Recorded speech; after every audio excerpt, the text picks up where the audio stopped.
है। और ये बच्चों क्या होता है, एक जो है रिएक्टिव मेटल है। क्या है? एक मोर रिएक्टिव मेटल है, मोर रिएक्टिव मेटल है ये, यानी कि अधिक क्रियाशील एक धातु है।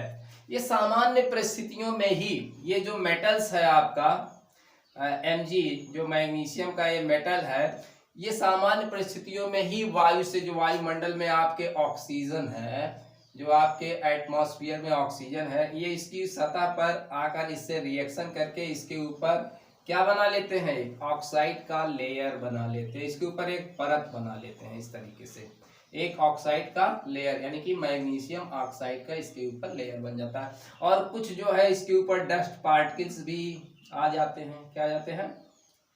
डस्ट, इसके ऊपर डस्ट पार्टिकल्स भी इसके ऊपर आ जाते हैं।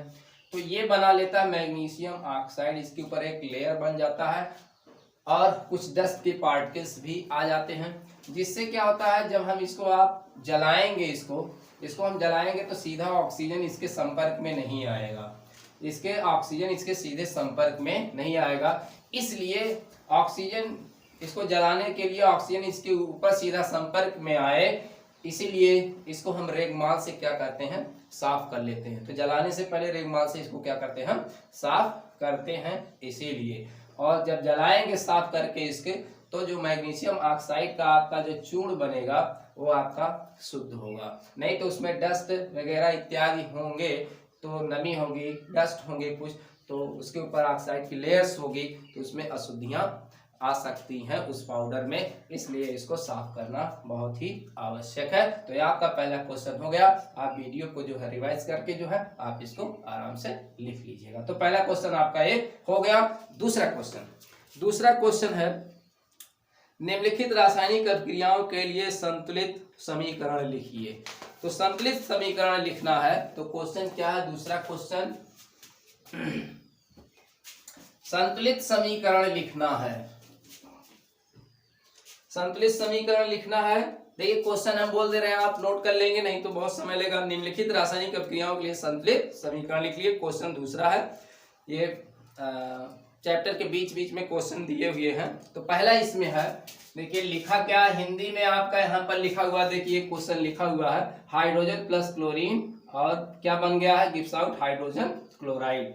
तो यहाँ हिंदी में लिखा हुआ है। तो देखिए बच्चों, हम यहाँ आपको दिखा दे रहे हैं, hydrogen plus chlorine gives out hydrogen chloride. ठीक है, हम इसका आपको हल केवल दे रहे हैं। ठीक है, तो आप इसको लिख लीजिएगा हिंदी में, और हम इसका सॉल्यूशन केवल दे रहे हैं। क्या दे रहे हैं, सॉल्यूशन, इसका हम केवल आपको हल दे रहे हैं। तो देखिए हाइड्रोजन का संकेत क्या बच्चों, अणु के रूप में लिखेंगे H2, ये क्या होती है, गैस होती है। प्लस क्लोरीन का अणु स्वरूप क्या होता है, Cl2, ये गैस होता है। ये गिव्स आउट, दोनों मिलते हैं तो क्या बन जाता है, HCl गैस बनाते हैं। और इसको आप बैलेंस कर लीजिएगा, ये देखिए आपका 2 हो गया। तो पहला क्वेश्चन इसमें से हल हो गया। बच्चों इसमें दूसरा दिया है क्या, दूसरा बच्चों मैं आपको क्वेश्चन दिखाता रहूंगा, लिखूंगा नहीं। Barium chloride plus aluminium sulphate, देखिए लिखा है barium chloride plus aluminium sulphate gives out barium sulphate और एल्युमिनियम क्लोराइड। तो बच्चों बेरियम क्लोराइड का फार्मूला क्या होता है, BaCl2, इसका एक्वास सॉल्यूशन होता है बच्चों। बेरियम क्लोराइड का ये फार्मूला हो गया। दूसरा बच्चों एल्युमिनियम सल्फेट का फार्मूला Al2SO4 का थ्राइड गिव्स आउट। अब देखिए बच्चों क्या करना है आपको यहाँ पर, ये देखिए इसका ये पॉजिटिव वाला पार्ट है, इसका ये नेगेटिव वाला, इसका ये पॉजिटिव वाला, इसका ये क्या है, नेगेटिव वाला। इसको यानी कि अंदर को ले लो और बाहर को ले लो। ठीक है, तो क्या बन जाएगा, ये देखिए एल्युमिनियम और क्लोरीन मिलकर क्या बनेगा, एल्युमिनियम क्लोराइड। ठीक है, एल्युमिनियम क्लोराइड का फार्मूला क्या होता है, AlCl3। तो बच्चों एल्युमिनियम 2 है, तो यहाँ आप इसको बैलेंस कर लीजिए, ये 2 हो जाएगा। प्लस आपका क्या बनेगा, देखिए बेरियम और सल्फेट से क्या मिलकर बनेगा बेरियम सल्फेट बनता है। क्योंकि बच्चों आप जानते हैं बेरियम पर प्लस डबल पॉजिटिव होता है और सल्फेट पर बच्चों क्या होता है, डबल नेगेटिव। तो ये आपस में जुड़ जाएंगे तो क्या बन जाएगा, बेरियम सल्फेट बन जाएगा। दोनों पर चार्ज बराबर है, इक्वल है, तो ये दोनों आपस में जुड़ जाएंगे। लेकिन बच्चों देखिए यहाँ ये तो दोनों जुड़ गए, लेकिन बच्चों यहाँ सल्फेट कितना है देखिए यहाँ पर 3 है, ठीक है। तो इसको 3 यहाँ का भी बराबर होगा यहाँ सल्फेट, जब यहाँ पर हम क्या कर देंगे 3 कर देंगे तभी तो बराबर होगा। तो बच्चों देखिए आपका ये बैलेंस इक्वेशन हो गया। देखिए यहाँ पर बेरियम, यहाँ बेरियम आप जो है वहाँ 3 हो गया, तो यहाँ पर आप 3 कर लीजिए, ठीक है। तो ये 3 हो गया, देखिए बेरियम 3 हो गया, यहाँ बेरियम 3 हो गया, एल्युमिनियम जो है 2 है, 2 हो गया। सल्फेट आपका देखिए यहाँ 3 है, तो यहाँ सल्फेट 3 हो गया। यहाँ पर क्लोरीन देखिए आपका क्या हुआ, यहाँ पर 3 दूनी 6, यहाँ देखिए 2 3 6, ठीक है, ये बैलेंस हो गया। तीसरा क्वेश्चन बच्चों देखिए इसमें क्या दिया है, सोडियम प्लस जल वाटर, ठीक है, सोडियम प्लस वाटर क्या बना, सोडियम हाइड्रोक्साइड प्लस हाइड्रोजन। चलिए देखते हैं तीसरा वाला क्वेश्चन, हम देखते हैं क्या है। देखिए बच्चों सोडियम, सोडियम का संकेत क्या है, यानी सॉलिड होता है, प्लस क्या है बच्चों वाटर का क्या फार्मूला होता है H2O। अब देखिए गिव्स आउट, ये क्या बनता है सोडियम, और ये जब रिएक्शन करते हैं बच्चों देखिए जल आपका ये सोडियम है, जल को आप तोड़ते हैं तो H positive plus OH negative. बच्चों ये देखिए सोडियम क्या होता है पॉजिटिव बनाता है, तो ये इसके साथ चलाएगा, OH इसके साथ चलाएगा, तो क्या बन जाएगा ये NaOH बन जाएगा बच्चों। और ये जो H है ये हाइड्रोजन बना लेगा, कौन सी गैस बनाएगा, हाइड्रोजन कह रहा है, तो हाइड्रोजन हम इधर लिख देंगे। अब देखिए इसको बच्चों बैलेंस कर लीजिए, ये बैलेंस नहीं है तो यहाँ आप 2 ले लीजिएगा, और यहाँ भी आप 2 लेंगे, यहाँ 2 कर देंगे, और यहाँ ये देखिए बैलेंस हो गया, ठीक है। सॉलिड है, ये आपका लिक्विड है, ये आपका एक्वास सॉल्यूशन बन गया, और ये आपका क्या हो गया गैस। बच्चों ये समीकरण आप लिख लीजिए।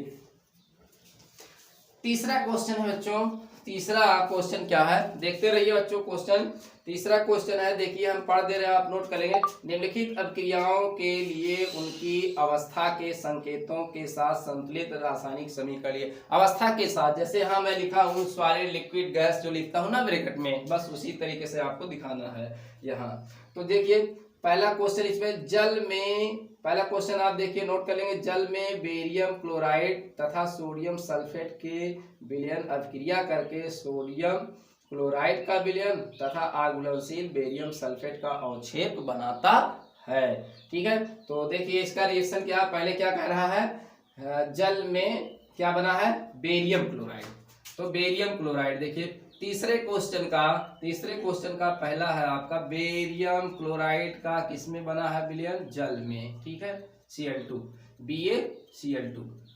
BaCl2 इसका एक्वास सॉल्यूशन। और इसमें फिर क्या जलीय विलयन डाल रहा है, इसमें सोडियम सल्फेट, सोडियम देखिए सोडियम Na2SO4 सोडियम सल्फेट का ये क्या है एक्वास सॉल्यूशन है, गिव्स आउट।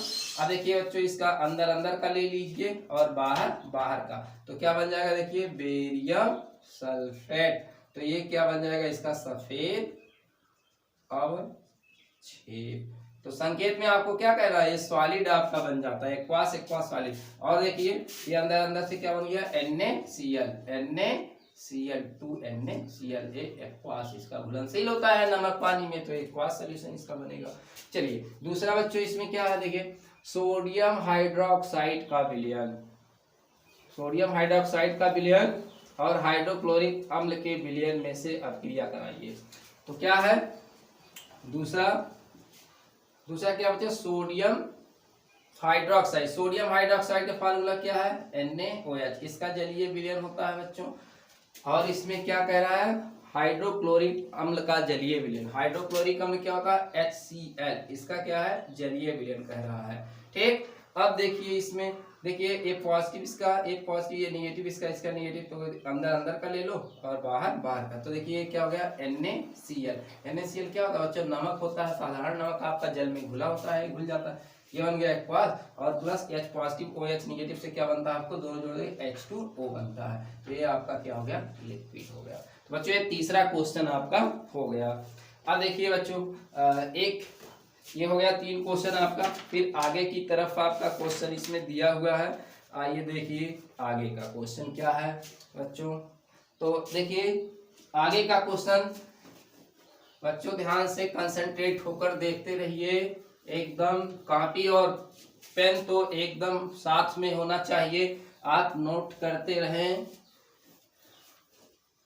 देखिए अगला क्वेश्चन क्या है, किसी पदार्थ X, देखिए बच्चों हम क्वेश्चन आपको दिखा रहे हैं नोट कर लेंगे, किसी पदार्थ यक्स के विलयन का उपयोग सफेदी करने के लिए होता है। आप समझ गए वो सफेदी किससे किया जाता है। घर में चूना जो लाते हैं ना, पानी में घोलते हैं और फिर उससे सफेदी करते हैं, आप समझ गए होंगे। क्या लाते हैं वो?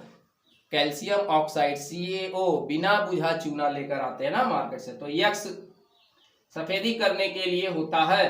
पदार्थ यक्स का नाम और उसका सूत्र लिखिए। पहला क्वेश्चन इससे, किसी पदार्थ यक्स के विलयन का उपयोग सफेदी करने के लिए होता है। नंबर 1 क्वेश्चन उसमें पूछा है पदार्थ यक्स का नाम तथा सूत्र बताइए। तो पहला क्वेश्चन आपका हो जाएगा इसमें उत्तर, पदार्थ का नाम क्या है?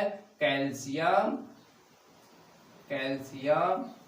ऑक्साइड। ये हो गया नाम कैल्शियम ऑक्साइड, या इसे आप जिसे कहते हैं quick lime, QUIC quick lime जिसे आप कहते हैं, यानी कि बिना बुझा चूना जिसे आप कहते हैं। ये हो गया। इसका फार्मूला क्या है?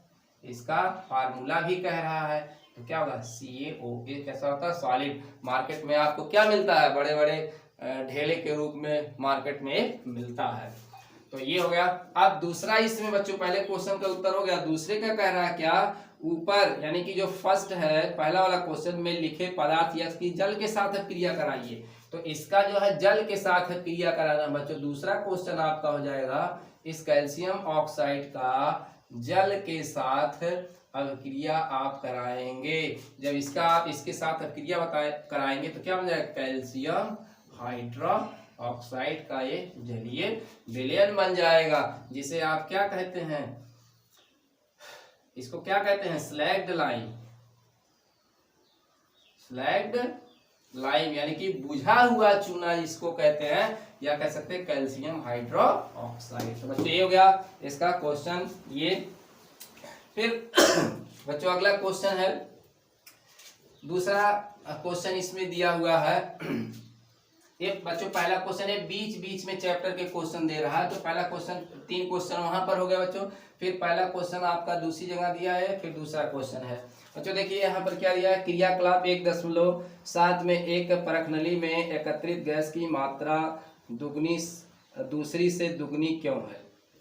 तो एक परखनली में एकत्रित गैस की मात्रा दूसरी से दुगनी क्यों है? उस गैस का नाम ये बच्चों। यहाँ क्रियाकलाप जो किया गया है इस चैप्टर में, वो वाटर का किया गया है, इलेक्ट्रोलिसिस किया गया है। किसका किया गया है? वाटर जो जल है उसका इलेक्ट्रोलिसिस, वैद्युत अपघटन किया गया है। तो बच्चों देखिए समीकरण से हम यहाँ समझ लेते हैं। तो यह जल के अणु जो होते हैं ये इसका इलेक्ट्रोलिसिस किया जाता है। इलेक्ट्रोलिसिस वैद्युत अपघटन जब करते हैं, कैथोड और एनोड लगाएंगे पानी में ना, पानी एक कंटेनर में ले लेंगे और उसमें कैथोड एनोड लगाएंगे। तो इसका जल का 2 अणु लिया जाता है। जल का 2 अणु, 2 मोल्स इसके लेंगे आप, 2 मोल्स इसके लेंगे। जब 2 मोल्स इसके लेंगे, 2 अणु लेंगे या मॉलिक्यूल्स लेंगे, मॉलिक्यूल्स इसके 2 मॉलिक्यूल्स लेंगे। तो ये देखिए बन क्या जाएगा? इलेक्ट्रोलिसिस करेंगे तो H2 बन जाएगा और O2 बन जाएगा। ये ऑक्सीजन गैस और ये हाइड्रोजन गैस। जरा देखिए यहाँ इसका 2, यहाँ इसका क्या है? 2 आयतन है। यहाँ इसका क्या है? 2 आयतन है। और यहाँ देखिए हाइड्रोजन के कितने मिले हैं गैस के? इसके 2 आयतन। जब इलेक्ट्रोलिसिस किया इसके 2 आयतन मिले, और यहाँ इसका 1 आयतन यहाँ पर इसका मिला। तो बच्चों देखिए ये 2 गुना है, इसके 2 गुने से क्या मिल रहा है? 2 गुना आपको क्या मिल रहा है? हाइड्रोजन। और ऑक्सीजन कितना मिल रहा है? 1 आयतन। तो यहाँ हाइड्रोजन जो है 2 गुना मिला और ऑक्सीजन कितना मिला? 1 आयतन। तो यही यहाँ पर कह रहा है, क्वेश्चन में क्या कह रहा है कि एकत्रित गैस की मात्रा दूसरे से दुगनी क्यों है? ठीक है, क्योंकि इसके 2 आयतन से में 2 आयतन ये मिलता है और इसका 1 आयतन मिलता है, इसलिए यहाँ पर क्या है? 2 आयतन हाइड्रोजन गैस का यहाँ पर मिला हुआ है। क्योंकि जब वहाँ परखनली में करके टेस्ट किया जाता है तो उसका जब आकलन हम करते हैं, देखते हैं, मापते हैं, तो पता चलता है हाइड्रोजन जो है 2 गुना मिलता है और ऑक्सीजन जो है 1 ही गुना रहता है। अगर ऑक्सीजन वहाँ पर जो है 1 लीटर मिलेगा तो हाइड्रोजन आपका कितना मिलेगा? 2 लीटर मिलेगा इलेक्ट्रोलिसिस करने के बाद। ठीक है, तो ये आपका आंसर हो जाएगा। ठीक है, तो जल के 2 अणुओं का जब इलेक्ट्रोलिसिस होता है तो 2 अणु हाइड्रोजन के और 1 अणु जो है ऑक्सीजन का जो है प्राप्त होता है। अतः हम कह सकते हैं यहाँ हाइड्रोजन गैस जो है 2 आयतन मिलता है ऑक्सीजन की तुलना में। ठीक है, ये हो गया। जो अगला क्वेश्चन देखते हैं, अगला क्वेश्चन है बच्चों अभी अंदर का ही है, सब इंटेक्स क्वेश्चन है सब इसमें। अगला क्वेश्चन इसमें, जब लोहे की कील को कॉपर सल्फेट के विलयन में, बच्चों क्वेश्चन देखिए, जब लोहे के कील को कॉपर सल्फेट के विलयन में डुबोया जाता है तो विलयन का रंग क्यों बदल जाता है? विलयन का रंग, बच्चों मैंने कॉपर सल्फेट का विलयन कैसे बताया था, किस रंग का होता है?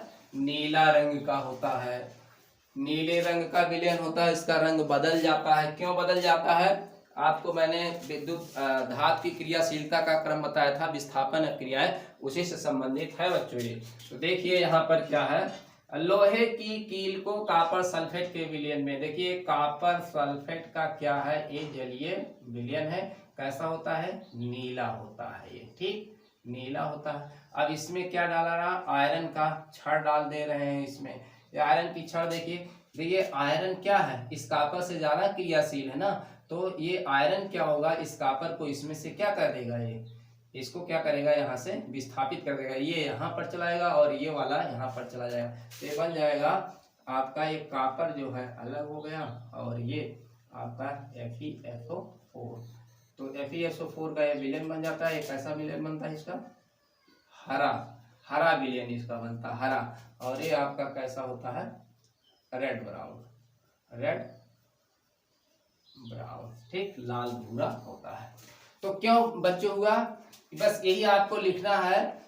कॉपर सल्फेट के विलयन में कॉपर जो होता है ये कम क्रियाशील होता है और जो आयरन होता है ये अधिक क्रियाशील होता है। तो जब इसको इसमें डाला जाता है तो कॉपर को क्या कर देता है, विस्थापित कर देता है। तो कॉपर जो होता है बच्चों, यहाँ जो कॉपर जो है इसमें ये Cu डबल पॉजिटिव जो होता है नीले रंग का होता है और यहाँ पर कोई चार्ज है नहीं, यहाँ जीरो होता है, तो ये क्या होता है, रंगहीन होता है, ठीक, ये रंगहीन। तो इसका नीले रंग से ये सोल्यूशन कैसा हो जाता है, सोल्यूशन हरे रंग का ये हो जाता है, ठीक है। क्यों हो जाता है, क्योंकि आयरन की क्रियाशीलता अधिक है, कॉपर की कम। आयरन कॉपर को क्या करता है, इसमें से विस्थापित कर देता है और विलयन का रंग नीले से कैसा हो जाता है, हरे रंग का हो जाता है, ठीक है, नोट कर लेंगे ऐसे ही क्वेश्चन। अगला बच्चों इसमें है, अगला क्वेश्चन देखिए बच्चों, इसमें कह रहा है कि आपका इसमें क्रियाकलाप 1.10 से भिन्न द्विविस्थापन अपक्रिया का एक उदाहरण दीजिए। द्विविस्थापन अपक्रिया का एक उदाहरण दीजिए। तो वहाँ आप द्विविस्थापन अपक्रिया का उदाहरण आपने लिया था, तो उससे अलग द्विविस्थापन अपक्रिया मैंने आपको उदाहरण दिया, तो उससे अलग मैं एक आपको दे रहा हूँ। जैसे आपका क्या, फेरिक क्लोराइड, ठीक है, इसका देखिए, और इसमें हम डाल देते हैं अमोनियम हाइड्रोक्साइड, अमोनियम हाइड्रोक्साइड। अब देखिए बच्चों, ये यहाँ पर क्लोरीन का 3 है और यहाँ ये पॉजिटिव 1 है, यहाँ 1 और इस पर 3 है, तो यहाँ पर 3 चार्ज होगा बच्चों, यहाँ पर 1 निगेटिव। जब यहाँ 3 चार्ज, ये भी 3 है टोटल, तो यहाँ इसको हम 3 कर लेते हैं, यहाँ पर भी, तो ये बन जाएगा, देखिए अंदर अंदर का लीजिए, बाहर बाहर का। तो बच्चों ये देखिए FeOH का क्या हो जाएगा, यहाँ थ्राइड। देखिए OH 3 है बच्चों, FeOH का क्या हो जाएगा, थ्राइड। देखिए कैसे होता है, Fe पर 3 पॉजिटिव और ये जो है OH पर क्या होता है, 1 ही निगेटिव। ये वाला चार्ज इस पर चला जाएगा, ये वाला चार्ज है, 1 आएगा इधर तो 1 ही रह जाएगा, 3 आएगा 3 हो जाएगा, तो ये क्या हो जाएगा, FeOH का क्या हो जाएगा, इसके नीचे बेस पर चला जाएगा, ठीक, ये बन जाएगा। तो ये देखिए क्या बन गया, अवक्षेप बन गया, लाल भूरा अवक्षेप, ठीक है, लाल भूरा अवक्षेप बन गया। और प्लस क्या बन गया, ये अमोनियम क्लोराइड, NH और Cl, अमोनियम क्लोराइड बन गया। इसका सॉल्यूशन ये बन गया। ये सब सॉल्यूशन इसके बनाए जाते हैं, एक्वास सॉल्यूशन। तो ये हो जाएगा इसका एग्जांपल। अगला बच्चों इसमें क्वेश्चन है, निम्नलिखित अपक्रियाओं में उपचयित तथा अपचयित पदार्थों की पहचान कीजिए। तो देखिए तीसरा क्वेश्चन है, निम्नलिखित अपक्रियाओं में उपचयित तथा अपचयित, उपचयित माने ऑक्सीडेशन, अपचयित माने रिडक्शन की पहचान करनी है। तो देखिए यहाँ पर कैसे हम पहचान करेंगे, तीसरा क्वेश्चन है यहाँ पर। तो पहला आपका 4Na और प्लस O2, ये आपका गैस, आपका सॉलिड है। इसमें आपको बताना है किसको ऑक्सीडेशन हो रहा है, और ये बन गया 2Na2O बन गया। तो बच्चों देखिए सोडियम के साथ ऑक्सीजन जुड़ रहा है, तो सोडियम के साथ जब ऑक्सीजन जुड़ रहा है तो सोडियम का क्या हो रहा है, यहाँ पर देखिए इसमें ऑक्सीजन जुड़ गया ना, तो क्या हो गया, सोडियम के साथ ऑक्सीजन जुड़ गया, तो यहाँ पर क्या होगा, ऑक्सीडेशन होगा। तो बच्चों यहाँ किसका ऑक्सीडेशन हो रहा है? सोडियम का ऑक्सीडेशन हो रहा है। तो Na का क्या हो रहा है? ऑक्सीडेशन हो रहा है, यानी कि ऑक्सीकरण हो रहा है। ठीक है, इस ऑक्सीजन का क्या हो रहा है बच्चों? यहाँ पर इस ऑक्सीजन का देखिए, ऑक्सीजन का यहाँ क्या हो रहा है बच्चों? इस ऑक्सीजन का इसमें क्या हो रहा है? ऑक्सीजन का यहाँ पर क्या हो रहा है? रिडक्शन हो रहा है। बच्चों जब हमने एक ऑक्सीडेशन खोज लिया तो रिडक्शन अपने आप ही पता चल जाएगा, क्योंकि यहाँ पर जीरो चार्ज है बच्चों। यहाँ पर इसको आप तोड़ेंगे तो इस पर पॉजिटिव, इस पर निगेटिव आएगा। यहाँ पर बताइए निगेटिव हो रहा है तो कम हो रहा है ना, 0 से ऋण 1 हो रहा है, 0 से ऋण 1 हो रहा है तो कौन हो रहा है? कम हो रहा है ना। 0 से ऋण 1 का मतलब क्या? कम हो रहा है। जब कम होता है तो रिडक्शन बच्चों, और जब अधिक होता है तब क्या होता है? तब देखिए बच्चों यहाँ पर 0, इस पर कोई चार्ज नहीं, यहाँ 0 है और यहाँ पर सोडियम पर क्या है? पॉजिटिव है, यानी 0 से यहाँ पॉजिटिव हो रहा है। 0 से यहाँ पर क्या हो रहा है? पॉजिटिव 1 बढ़ रहा है, +1 हो रहा है। 0 से +1 बढ़ रहा है तो ऑक्सीडेशन होता है, और 0 से जब ऋण 1 हो रहा है यानी घट रहा है तो क्या होता है? रिडक्शन। ठीक है, घटने पर रिडक्शन, बढ़ने पर क्या होता है? ऑक्सीडेशन। ठीक है, ये तो अगला देखते हैं बच्चों। इसमें तीसरा, इसी में 2 क्वेश्चन है। ये पहला वाला आपका हो गया, मैंने बता दिया सोडियम ऑक्साइड में क्या हो रहा है? ऑक्सीडेशन। ऑक्सीजन का इस ऑक्सीजन के निगेटिव में क्या हो रहा है? यहाँ पर रिडक्शन हो रहा है। दूसरा देखते हैं ये CuO solid copper oxide plus H2 gas gives out Cu, ये आपका सॉलिड, और प्लस क्या होगा यहाँ पर? H2O, एक लिक्विड। ठीक है, अब देखिए बच्चों यहाँ इसमें से देखिए बच्चों ऑक्सीजन क्या हो रहा है? यहाँ से देखिए कॉपर क्या कर रहा है? यहाँ से कॉपर देखिए, इसमें से ऑक्सीजन क्या हो गया? अरे कॉपर अलग हो गया, तो इसमें से ऑक्सीजन क्या हो गया है? निकल गया। तो लॉस ऑफ ऑक्सीजन क्या होता है? रिडक्शन। लॉस ऑफ ऑक्सीजन क्या होता है? रिडक्शन। और गेन ऑफ ऑक्सीजन क्या होता है? ऑक्सीडेशन। अब देखिए ये क्या कर रहा है? ऑक्सीजन क्या कर रहा है? हाइड्रोजन ने ऑक्सीजन को ले लिया, तो यहाँ पर क्या हो रहा है? ऑक्सीडेशन हो रहा है। तो बच्चों यहाँ कॉपर ऑक्साइड का कॉपर में क्या हो रहा है? रिडक्शन हो रहा है। कॉपर ऑक्साइड का कॉपर में क्या हो रहा है? रिडक्शन हो रहा है, नोट कर लेंगे। H2 का H2O में क्या हो रहा है? ऑक्सीडेशन हो रहा है। H2 का H2O में क्या हो रहा है? ऑक्सीडेशन हो रहा है। बच्चों यही आपको यहाँ पर लिखना है, तो नोट कर लीजिए। ये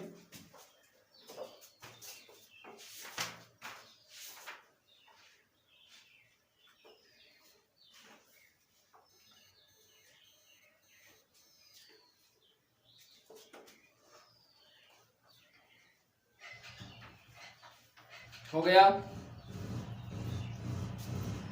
तो बच्चों ये देखिए कुछ आपके चैप्टर के अंदर के क्वेश्चंस थे, तो इसको आप बढ़िया से तैयार कर लेंगे। नेक्स्ट वीडियो में हम